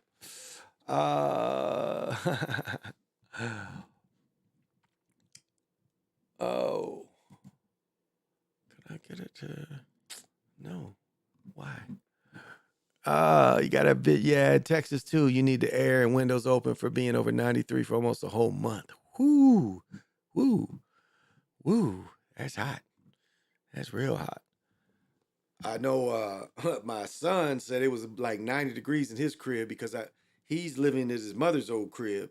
And I had given her 3 air conditioners, and he claims she broke them all. And so I'm gonna try to get them a couple more window units. They're pretty inexpensive and it's easy to get. But I had given his mother 3, so that's what I'm looking for him. Oh, and I ain't gonna go on terribly long tonight. I'm gonna go in a few more minutes, and then I'm gonna call it because I do got to get up and I'm gonna be busy. But one thing I like about not drinking beer is easier to meditate. Alcohol for me does take away some of the spin that you try to achieve when you meditate. You try to vibrate high enough, and alcohol is opposite of that vibration. Um, Alcohol is like the gravity thing, the gravity spirit, because it has its own spin, and you consume too much of it, your spin is off. This world is off for you because the spin is too much. And so meditating, I find that it's limiting. Alcohol limits you, and I admit that. And I like drinking, and I could literally drink beer every day, but at a certain time, you just can't consume alcohol all the time. And so it's good to go on these what do they call it, when you quit eating and shit for a little while, clean your system out. So it's good to go, some time where you don't do it just because you like doing it and you got the money to do it doesn't mean you have to do it. And so as the older you get, you should be more conscious of this kind of thing. Except smoking weed. Weed don't really do nothing like that. But as we know, alcohol, can kind of run you down. And so it's just good to take breaks. I don't take breaks from smoking weed, but I will take breaks from drinking alcohol. So, yeah. So I don't really have a whole lot to say tonight. Again, I'm getting tired because I've been active and gonna be active again tomorrow. Tomorrow's Thursday. I'll probably play Thursday, Friday. Might not play Saturday. We'll see. I don't know. Play Thursday and Friday for sure. And yeah. So those are just some stories I had. I mean, it's interesting again, looking at the people want to wear the red, white, and blue. And it is, if I said fasting, liquor fasting, beer fasting. I'm gonna beer fast for a minute. But as I said about the red, white, and blue, melanated people have fought for every war in this country. And the sad part, if you study World War I, they were treated better in Europe than they were treated over here. And then we know that when the soldiers came back from World War I, they systematically tried to kill them. That is why you see the Red Summer of 1919. They tried to kill the black soldiers. In some instances where the brothers wore their uniforms to these southern towns, they were lynched at the train stations for wearing the uniforms. Because when they went back into the Jim Crow South, it killed Jim Crow. Because they're telling you can't be anything and you can't go anywhere. You can just be a sharecropper. But here are these men. And they were afraid of these men that were used to killing Europeans. Now, a lesser known story is they did the same thing in World War II. Brothers coming back used to killing Europeans. They did the same thing. They started systematically trying to kill World War II vets. And you can find that. I ain't got to show my sources. You go out there and find that, but you can find it. And of course, one of my cousins, I got to find his information. Again, one of the first Green Berets, especially brothers being a Green Beret, 2 terms in Vietnam. The only person that survived an overrun, and an overrun means everybody on your fire base got killed. He's the only person who survived. And so when he's on the streets and he's showing a little bit of protest, the government couldn't have that. So they assassinated him because they were afraid of what he would do. It's just like that sniper, the American sniper. If that's a true story, America took him out because they were afraid of him because he could have contracted for anybody. And it's like I was studying, someone was showing, about the Aztecs. The Aztecs didn't create Tutankhamun or whatever it's called. They didn't create that. That was done by another civilization, and not quite another civilization. The Mayans built that. Aztecs weren't Mayans. The Mayans built all that. And the Aztecs, are the Mayans' descendants. And the Aztecs were a paramilitary force. Basically, they were mercenaries. And they were only in charge for 100 years before Cortez came. So if you think they can build all that the wonders of that place was in 100 years, it would have taken much longer than that. And it doesn't appear like they really even had the engineering to do it. But the mercenary army, end up coming into power. And all that shit you hear about the Aztecs and blood, that's bullshit. They didn't spill near as much blood as these Europeans did when they came over, Cortez's people. And that's that tries to cure their consciousness when they say, that that's their rationalization. It was just like going into Columbus. Columbus trying to say, because he thought he was, when the gold wasn't what they thought was going to be in the Americas, they saw that slavery was the next best thing. And until Isabella stopped slavery, she said, my subjects aren't going to be slaves. So the only way that they could justify slavery was by calling them cannibals.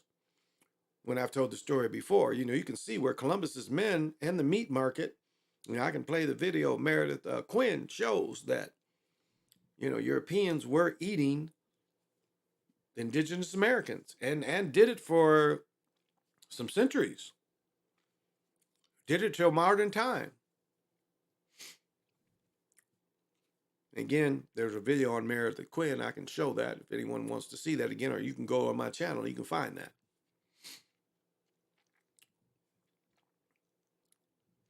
So that's why, it's easy for them to say, that they had to take out the Aztecs because the Aztecs was doing human sacrifice. When in fact, there was no more killing than what the Europeans did after that. And it tries to do a justification for the Europeans taking over. So a lot of that saying the Aztecs killing people and human sacrifice wasn't on the level that they made you believe. So that's something to keep in mind. You can do your own research and find that. Oh, and I talked about this. I talked about this in sports, and you still see how they try to linger. It's like there's still stories about that submarine. Do you see how they try to make these events live longer and longer than the life of the event? And I think a lot of people like was kind of having their eyes open, like, well, wow.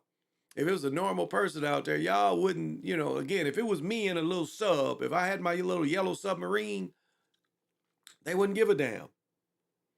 You think they would do all that effort? Remember the dude who jumped off the ship?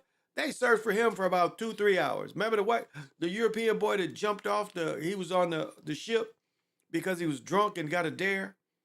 They ain't do all that looking for him like they did for them dudes deep sea. And they're funny how they try to look for the millionaires, but that goofy boy that jumped over the thing, they did a little short thing, was like, hey, he probably got 8. Yeah, oh yeah. Well, what you'll find is on the first voyage, remember, they only took so many pigs and they only took so many chickens, which you didn't get here. So when they came here, it was a lot of fruits and vegetables and fish. But Europeans is used to eating meat, and there was really no meat compatible to what they ate. And so what you can find in one of the diaries of one of his soldiers is he talks about how the soldiers started going crazy and started slaughtering the people and started cooking them. And as you know, I've showed woodcuts of that on some of my other shows. I've went into and showed woodcuts of that. And it's the Europeans cooking these people. And again, this one soldier, you can find his diary where he talks about how he felt about killing him. It was like he couldn't help it. He had to have meat. So, yeah, he jumped into some sharks. Yeah, he jumped into some sharks. Like dumbass, they told him, but again, spoiled, drunk, I do what I want. So that's entitleism. I do what I want, can't, and that's how you don't want to raise your children. That when your children get of that age and want to drink, that he is so entitled that he thinks he can jump off this thing into just water that he knows nothing about in the ocean, and they're going to save him in time. That was his mentality, that they would save him in time. And so, there's stupid ways to die, and that was a stupid way to die. But he was a spoiled, entitled child that thought he was invincible. And so you can't let stupid kill you. I guess is the point, is you can't let, the moral of the story is don't let money kill you and don't let stupid kill you. Because just like all those people, he was scamming those people too. And that's the thing about, but my point is they try to keep these stories, they try to give them a life longer than the actual story. And as I've talked about with the Super Bowls, the World Series, or even a football game, during that Sunday weekend where it's a bad call. And it made me, and this is changes slightly a little bit. It's like, okay, so the story's a bad call. And then ESPN had 7 different shows that talked about that bad call. They had 7 different shows where 7 different, some instance, multiple personalities talking about the same damn thing. So nobody can be surprised the way they're cutting ESPN, because it made no sense to have these people in these roles to talk about the same thing that there are other people. Fox only had like 3 channels that did the same thing. So you can't be surprised. And then what's his name? Becky with the good hair did the games tonight. Oh, did y'all see Chet Holmgren? Chet Holmgren been hooping. I didn't realize, like I said a couple weeks ago, Chet had hurt his ankle, had almost tore his Achilles. That's what took him so long. But Chet's bigger. And you see they hiding Wemby. They're letting that other cat play. I think his name is, the other French dude played.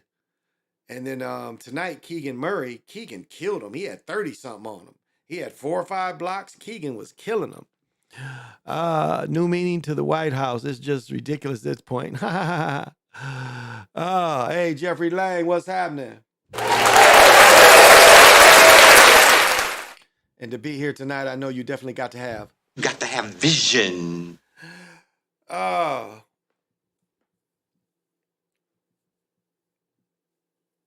So, I don't know. Yes, it all does look kind of ridiculous. Just like I was showing the planet, people get stuck on flat plane. Like Black Magic, Brother Rich had Dr. Valentine on there, and he had a shirt that said, flat earth is real. Again, I like some of his things he says, but again, he's going with the flow of things. And I've caught him using other people. And then, like I've said, Wes Paneri used his work, no doubt. And I've caught him using Wes Paneri's work. And I think that's probably fair. That gives them a wash, But there's some other things that he said about, he just copied some shit, and it wasn't nothing deep. And so I don't find him deep anymore. So if those of you that like that old man, have at it. But I find a little scam in him, because he was dealing with them scammers up in New York. Let's remember that. He was up in there doing them shows with them scammers. So I don't find anything else he says any more meaningful. That's just my opinion. If you do, that's your opinion. But I don't find it meaningful. And, these cats are still trying to have seminars to get people to pay for shit. I pretty much give freely. That's why I don't really have the other channel, or whatever you can do to have people pay to my channel so much a month, and I'm giving extra stuff. I try to give this, just give this.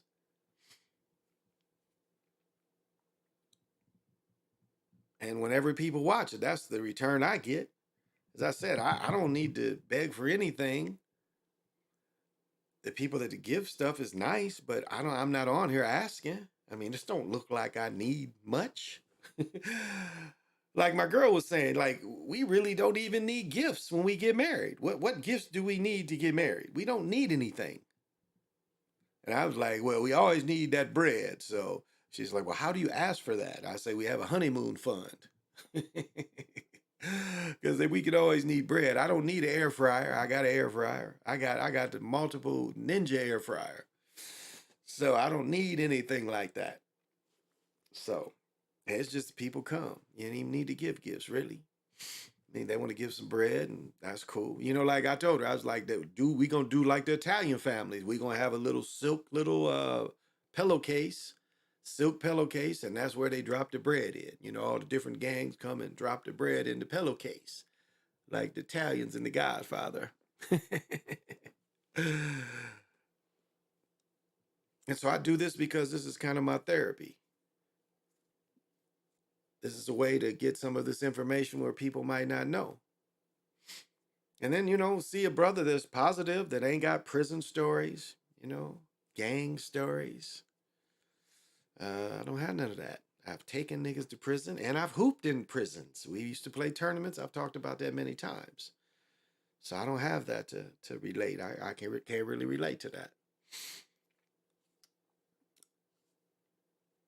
But what I do have is a lot of life experience as an elder, common life experience as a parent, as a married person, you know, son, brother.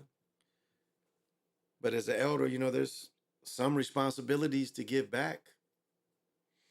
And all this research has to come out sooner or later. You can't just, bore your family with it. I mean, that's what happens a lot of times. You have this stuff and it's like you want to relate it to people and you get to chopping and then you get to seeing that it's over everybody's head. And that's why I always talk about, I mean, this goes for everybody. You got to read the crowd. I mean, you really got to read the crowd too. And so that's some great common sense. You saying anything, you got to read the crowd. Is this the crowd to say what I'm thinking? Or should I hold this thought? And that's maturity too. Not being spontaneous. Thinking about what you're saying before you're saying it and thinking about who you're saying it around. Is this the right thing to say, around? So, my arm hurts a little bit. Oh, probably put some ice on this sucker. Oh, work that sucker to death. It's crazy how they found cocaine at the White House. Everyone is okay with it. Well, Jeffrey, you're a little late. And as I mentioned, I went to D.C. and I did visit the White House and I did a couple lines in the library. I was fiending. And so I did a couple lines and I might have dropped it. So, that wasn't Biden's son. That might have been mine. I was wearing rubber gloves, so my fingerprints won't be on it. They might have found a straw or two. So, see, they didn't say they found a straw, so they just found the packet. So, it wasn't Joe's and it wasn't his son's. It was actually mine, I think. So that's, don't feel bad to Joe about that. But I think I'm gonna cut it, y'all. I don't really got nothing else to say. And tomorrow is what? Yeah, I should be back tomorrow. Yeah, so don't be too bad on him. I was walking around, wandering, and I wanted to do a bump and shit, and I was folding up, and they kind of came in there, and I was flopping it and shit, and dropped it on the floor, and they didn't notice, and I kind of slid it with my foot, or maybe hid it under a book. I don't really remember. I was high, so I don't remember. Might have slid it under a book and shit to hide it. Might was reading about George Washington and shit. Was like, well, goddamn. Then they came in, might have been snorting it on his pages, and they came in. I shut the book. And then when I put the book back, it fell out, So don't be mad at Joe. That shit was mine. So I was getting high in the White House. But yeah, I'm gonna call it, and I'll be here tomorrow night, not Friday night, but tomorrow night, Friday morning. So thank y'all for coming. Did you see the woman on the plane? What plane? So what do I look up, Jeffrey? You got to tell me what plane. Now there's. Are you talking about there was a woman that was, I don't know. That's an older story. That story was last week. So I don't know. You got to give me a little more. You got to give me a little more about that than just, oh, well, okay. Maybe you sent it to me. I'll look to see if you sent it to me. Let's see if you sent it.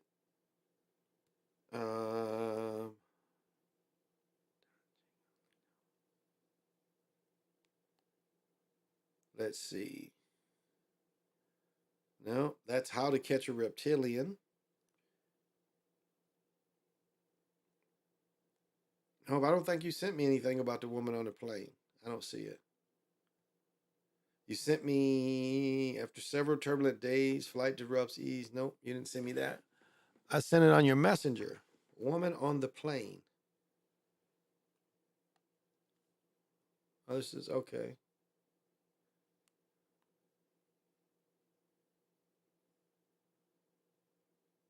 I have to listen to this. I have to listen to it.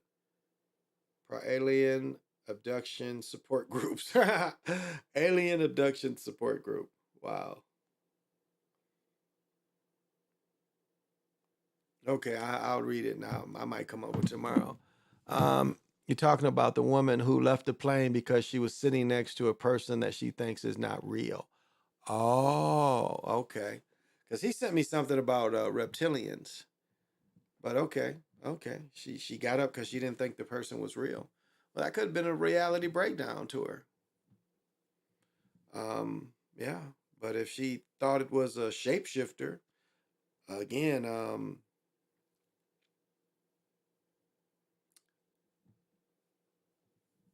shapeshifter. I want to get this to Brother Bomber. He probably said it the best way. It's like they would only look like people to us. They're shapeshifting that they only in our mind, they can put in our mind that they look like something different, but in reality. And maybe Brother Wes Paneri said something interesting too. He said he was in Europe one time and he saw something that looked like a hippopotamus with a dress on, walking upright.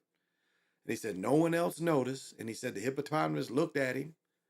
I mean, it was like had a hippopotamus face and shit, but walking upright. And he said no one else seemed to notice. And so more than likely, he was the only one to see it in its true form. And I've said that for years. I've been able to see non-humans, but and they're non-humans. They're not necessarily aliens. They're non-humans been here for a long time. So they ain't really aliens, because if they was born here, they ain't really aliens. Their parents may have been aliens, but they ain't aliens. And so they've been here. I mean, again, this UFO thing, they after World War II, they've been trying to hit you with that because again, it's a way of control. It's a way of being able to abduct people and shit and blame it on this phenomena. So, she took herself off the plane. It's kind of funny. Disney releases Secret Invasion, then the story comes out. Well, they're slowly trying to feed that agenda in.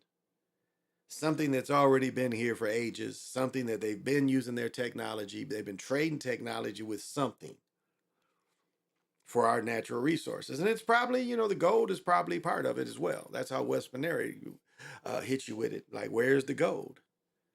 They now say the gold ain't in Fort Knox, that the gold is in New York. But when the Germans wanted to see their gold, to know that their physical gold is still in this basement in New York, they wouldn't even let them see it. And that's some shit. You give them your stuff, but you can't go see your stuff because, they convinced you to let them hold the gold. So that could be. Remember the hippo scene in Moon Knight on Disney Plus? Yeah. Yes, I did remember that scene. And we were talking about the dude who saw when Sly was talking about the dude who saw the dog, the man dog. Again, we live in some type of reality generator that can generate these episodes for people, and these people are seeing this and not strong enough not to be susceptible to it. Yeah, that's the right way. They're susceptible to this shit. And the people aren't strong enough, to fight it. They're susceptible. So that's the phenomena that you have to understand is like, don't be susceptible to these things. Because you notice it only fucks with certain people. Like if it was real, it would really fuck with people all the time and not just this sketchy stuff and these pictures that ain't really clear. It would be much more than that. So, well, before I go, as always, want to put that energy out of there, put that energy of the transformation that the Omen gave us, the transformation of the Panther energy. We want to give that out there. And then, the shock, Shalalak, dressed as a hero twin. We give the Hero Twin, the Shock Storm Energy, and we have the Hero Twin. So I want to give that out. Give out the Skull Consciousness.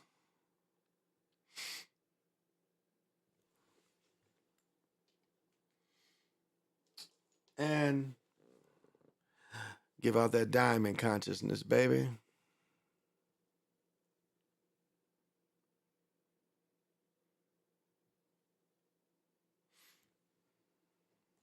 Because it's good to have them diamonds. You can throw that diamond protection shit up.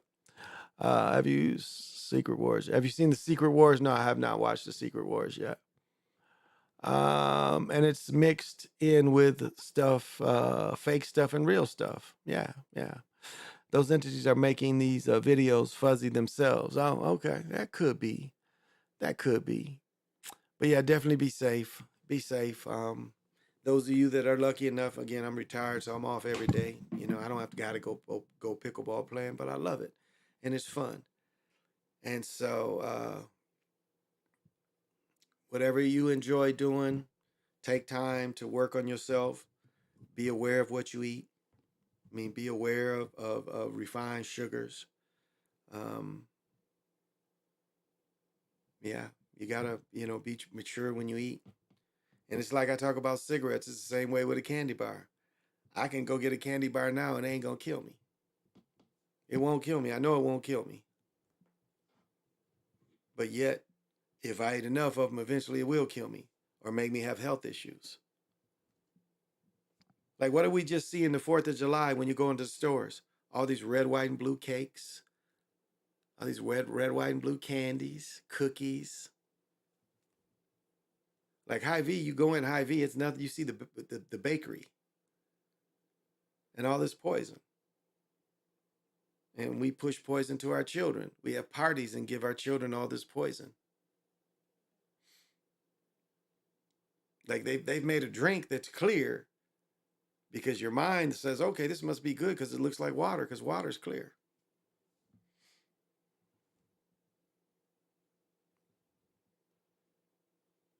And again, like one cigarette ain't gonna kill you. But most people buy it by the cartons. You smoke one carton, you smoke 2 cartons, and that's gonna take its toll on you eventually. But not everybody. And that shows the fakeness and the real stuff. As I talked about that World War II guy, World War II veteran, fucking 112 years old and smoked 3 full cigars every day since he was a grown man. Lived to be 112. Didn't die of cancer. Didn't get lip cancer. Didn't get any cancer. So that this is the fake and the real at the same time. Now, Jeffrey asked me for a reality breakdown. That's a reality breakdown. When we have people that smoke and drink their whole lives and nothing happened to them. But yet we get people that secondhand smoke. They didn't even smoke themselves. They was victims of secondhand smoke and they get smoking cancer. But yet you have people that live and smoke their whole lives and nothing happened to them. They don't get emphysema. They don't get any of these diseases. That's a reality breakdown right there. Now, I know, Jeffrey, you asked for a reality breakdown. That is one. How is that possible? How is that possible? Just like now, they're about to put on aspartame, which is in all these non-sugar products. They're about to say it's a poison. This is coming out this week or next week, that aspartame is a poison. I'm going to look this thing up, but when I did quality work for this Mr. Bubble company, they made the Prozac shit, they made the Mr. Bubble. They got this shit that was an artificial sugar because, to make things smell sweet, they put sugar. This shit, like a dude played a joke on me and had me, he's like, go smell that stuff. Man, this stuff got you high like cocaine. You didn't even have to snort this shit. All you had to do was open this shit and smell it. I started taking this shit because I'm not really snorting this snort, but you could just smell it and the shit would get you high. But this is how strong it was. 300 times stronger than sugar. And you could snort it, wouldn't do nothing to you, but I'm saying just smelling this shit gave you that euphoric feeling like cocaine. And this is a type of sugar. or yeah, it was some type of it was an artificial sweetener. What it was, I have to look it up to find out what it was, because it's in all these things that make them smell sweet. Because sweet has a smell, and so they put sweet smelling shit in shit. So my grandpa smoked and didn't pass away from cancer, but my mother passed away from lung cancer. And Ozzy Osbourne, it's messed up. Yeah, so that's like how does it pick and choose that happens to? How does that pick and choose? How do diseases miss people? Because they say that, smoking the cigarettes all these years is going to give you emphysema, fuck up your lungs, and some people it don't. How is that? And then even the secondhand smoke people. How is it that some people, because I'm sure I got asthma from secondhand smoke. Now, it didn't really hit me until later in life, but I'm sure that's what gave it to me. Because, at one point, both my parents smoked. They always smoked in the car. My father didn't quit smoking until I went to college. He was in his 30s. Well, we're 18 years apart. So when I went to college, this nigga was what? 36? He was still smoking then. I mean, he didn't smoke every day. But then my dad was the kind of nigga that, because he was a personnel director for the city of Battle Creek, he drank in his office. He drank at lunch every day. He had a bottle of liquor. And now you think if a person out in the field had a bottle of liquor, even if they didn't drive, if they was just out in the field and they just working, do you think they could literally take a drink or go have a drink for lunch? Isn't that funny how that works? The administrators can have different rules than the regular people. That's why he had mints. I told the story, I was using this truck, and he had the kind of, what was the small little Ford called? F10? Yeah, the F10. And it had the one with the jump seats in the back. And my boys was little, so I could buckle them into the jump seats.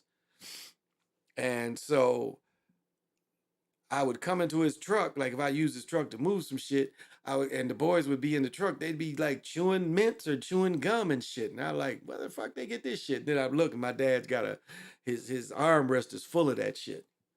Because again, he'd go drinking and then he, want to throw mints in his mouth when he had to go talk to people. So, my theory is that if you do it early in your life, your body will adapt to it.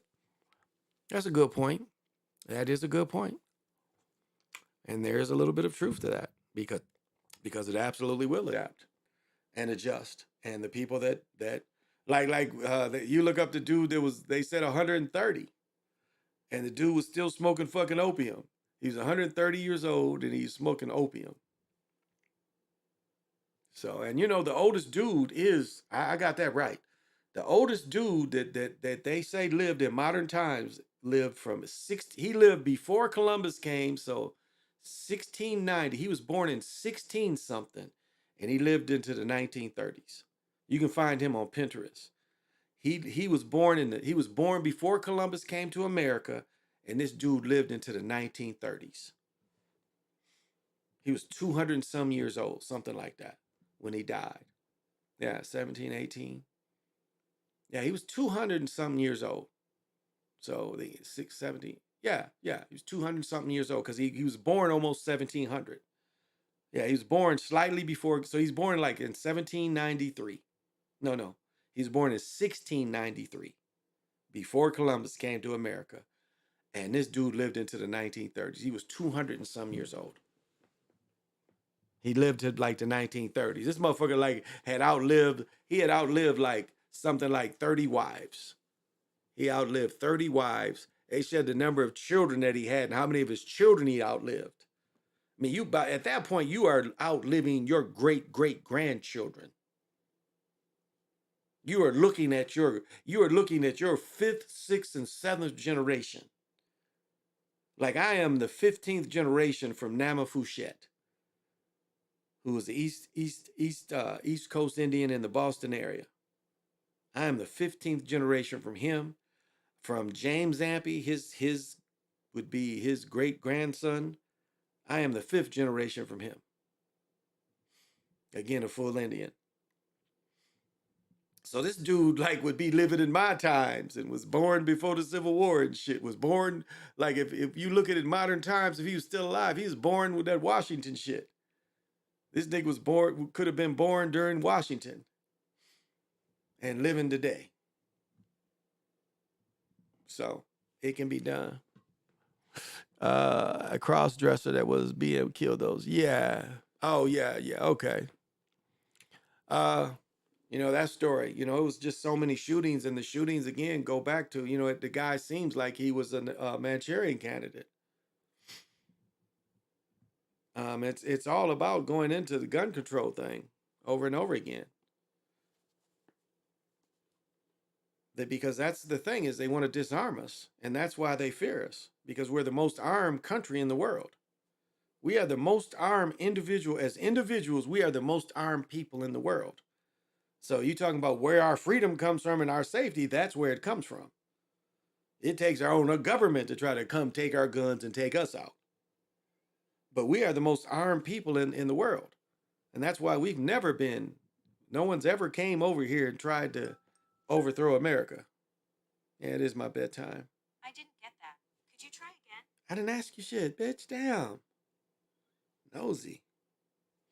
Well, yeah, I'm gonna have to cut it. So till we meet again, thank you very much.